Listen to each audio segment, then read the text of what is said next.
Welcome to the time of your life with the Baltimore County Department of Aging. I'm your host, Ethel Rasmussen. As we start a new year, it's always our goal to keep you in the know by conveying important and interesting information about the contemporary topics that impact you, our viewing audience.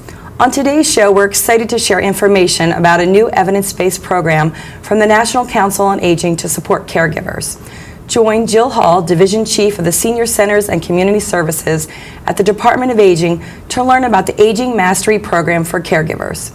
If you are a caregiver or know of one, please consider watching or recommending this valuable segment. Also on the show is Danielle Singley, Program Manager for the Home Team Program at the Department of Aging. This segment will provide information about the services Home Team offers, as well as how the program supports Baltimore County's older adults. If you're interested in making a difference, stay tuned to learn about a way in which you can make a difference as a Home Team volunteer. Also on the show is Debbie Orlov, Community Business Liaison at the Department of Aging. Debbie concludes today's show with information about Senior Center travel, senior box office, and what's happening at your local senior center.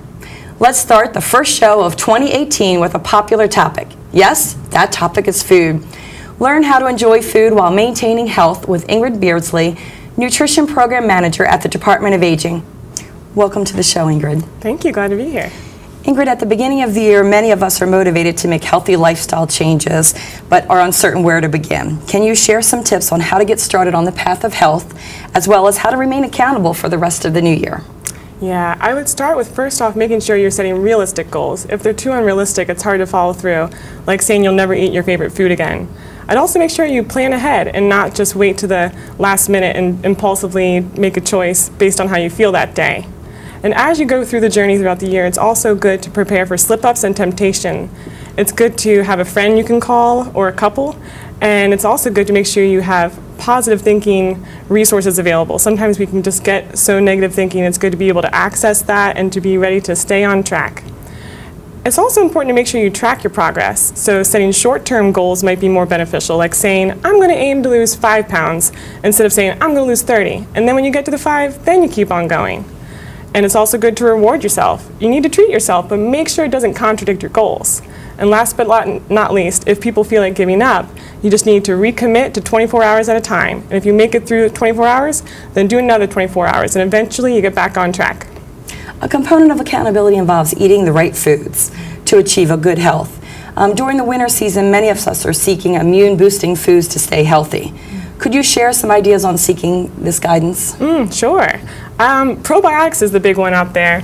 It's healthy bacteria, so it helps fight disease-causing germs. That's going to be in foods like kombucha, which is a fermented drink, kefir, which is another fermented yogurt drink, sauerkraut and kimchi. These are fermented vegetables, so lots of fermented things. But also, the more common one is yogurt. So Greek yogurt has probiotics, and you want to look for the words live and active cultures. Oatmeal and barley are also good choices. They have antimicrobials and antioxidants, so they help strengthen your cells and get that bad bacteria out. So get some barley soup or eat a bowl of oatmeal. Another good option would be omega-3s. They have fish oil, and so they help with respiratory infections because the anti-inflammatory products. And so good options for that would be salmon, herring, mackerel, things like that. Sunflower seeds are good. They have vitamin E to help fight colds and flu. Black and green tea are good because they have these amino acids that fight viruses in the blood, and it's also in decaf tea. And then zinc is most commonly found in beef, and that helps increase the white blood cells to fight infections. In the aging population, malnutrition is a concern. Can you please discuss how malnutrition can impact seniors living with steps and how steps to prevent it? Well, as we continue to age, our muscle and bone loss accelerates, and this is actually increased even more if we have inadequate nutrition. Inadequate nutrition can also increase risk for organ dysfunction. You can have higher risk for infections, illnesses. It makes it harder for wounds to heal. But there are some ways to prevent this. I would first say people should go to their provider and see if they're at risk for malnutrition. They can access nutrition education, learn more about what it is and what foods to eat. They can take oral nutrition supplements. They can also go to food programs like our Eating Together program. There's the Commodity Supplemental Food Program, home delivered meals, food banks, food pantries. There's lots of good resources out there. You mentioned the Department of Aging's Eating Together program. How does this program address malnutrition as well as support those interested in making a healthy lifestyle change? We do it in a couple ways. First, we assess people for their nutrition risk when they join. We get them to resources that they might need if they are at high risk. Then we also make sure our program is affordable. We encourage donations, but we don't require them, so it helps cut down on food costs for people throughout the week.